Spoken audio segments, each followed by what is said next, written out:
தாய் தகப்பன் பேச்சை கேட்டு இருக்கணும். 25 வயசு உங்களுக்கு பரிபூர்ணமாக ஆன உடனே நீங்கள் உழைச்சிக்கிட்டே இருப்பீங்க.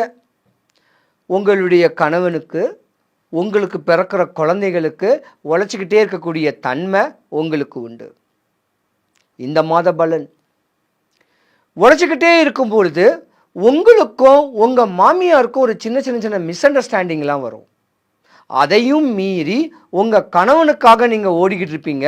மேசராசி பெண்கள், நல்ல அரசு சம்பந்தப்பட்ட வேலையில் மேசராசி பெண்கள் இருக்கலாம். அதிகார தோரணையான இருக்க வேண்டிய ஒரு ராசிக்கு ஒரு வேலையில் இருக்கலாம்.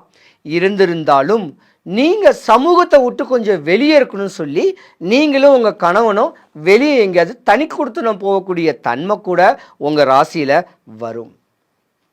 ஒரு குறிப்பிட்ட காலங்கள் ஒரு 30லிருந்து ஒரு 40 வயசு வரைக்கும் உங்கள் ஃபேஸ் வேல்யூ பிரபலப்படுத்தும். ஏன்னா சந்திரன் உங்கள் ராசியில் பிரகாசமாக இருக்கும் செவ்வாயில்.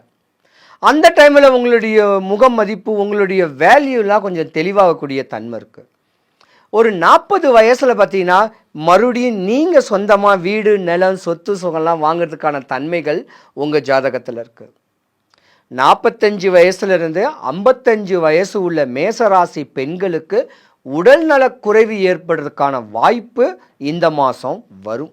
அதாவது 45லேருந்து 55 வயதுக்குள்ளே இருக்கிறவங்க நீங்கள் உங்கள் உடம்பை கவனிச்சுக்கணும். உங்கள் ஆரோக்கியத்தை நீங்கள் கவனிச்சுக்கணும்.